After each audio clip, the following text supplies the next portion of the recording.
எப்பவுமே ஹீரோக்கள் வந்து சிங்கிளாக நடிக்கிறத விட, அதாவது ஒரு கேரக்டர் நடிக்கிறத விட டபுள் ஆக்டில் நடிக்கிறது வேற லெவலில் எதிர்பார்ப்பை கிளப்பிவிடும். அது அப்போ இருந்த எம்ஜிஆர் ஆகட்டும், சிவாஜி கணேசன் ஆகட்டும், கமலஹாசன் ஆகட்டும், ரஜினிகாந்த் ஆகட்டும், அஜித் ஆகட்டும், விஜய் ஆகட்டும், இப்படி எல்லாருக்குமே இரட்டை வேடங்கள் அப்படின்னாவே ரசிகர்களுக்கு ஒரு புது கொண்டாட்டம் தான்.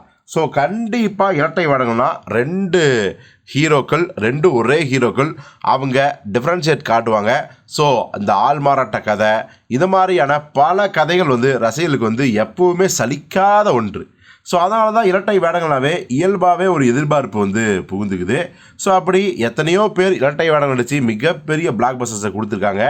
இப்போ அந்த வரிசையில் நம்ம சிம்புவுக்கே பிளாக் பஸ்டர், முதல் பிளாக் பஸ்டரை கொடுத்த ஒரு படம்னா அவர் இரட்டை வேடங்கள் நடித்த ஒரு படம் தான். என்ன படம் என்று உங்களுக்கு தெரியும். படத்தின் பெயர் மன்மதன். ஏற்கனவே காதல் அழிவதில்லை, தம்மு, அலை, குத்து, கோவில் என்று பெரிய வெற்றிகளை பெறாத சிம்புவுக்கு இரட்டை வேடத்தில் நடித்த மன்மதன் மிகப்பெரிய மெகா ஹிட் ஆச்சு அந்த படம். ஸோ அந்த படத்துக்கு அப்புறம் பார்த்தீங்கன்னா அவர் நடித்த இரட்டை வேட படங்கள் ரொம்ப கம்மி தான். சிலம்பாட்டம் பண்ணார் இரட்டை வேடங்களில். அந்த படம் ஓரளவு ஓகே படம் தான் சொல்லணும், பெரிய அளவில் வந்து ஹிட் ஆகலை.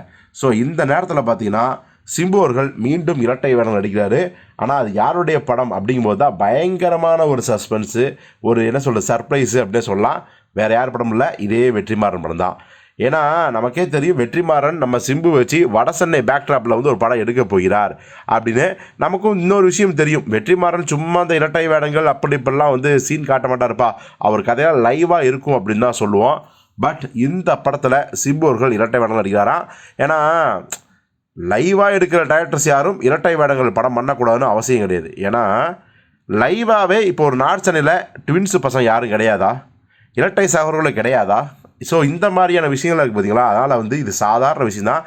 என்ன தான் இரட்டை வேடங்கள் இருந்தாலும் கூட இது வந்து ஒரு பக்கா கமர்ஷியல் படமாக ஸ்டைலாக மாஸாக சினிமா தரம்லாம் இருக்காது. வெற்றிமாறன் அதே ரியாலிட்டியோடு தான் எடுப்பார். ஸோ சிம்பு வெற்றிமாறன் இயக்கத்தில் அடிக்கிற இந்த இரட்டை வேட படம் வேறு லெவலில் இருக்க போது, சம்பவம் பண்ண போகுது. ஸோ நீங்கள் இதை பற்றி என்ன நினைக்கிறீங்க அப்படிங்கிறத கமெண்ட்டில் சொல்லுங்கள்.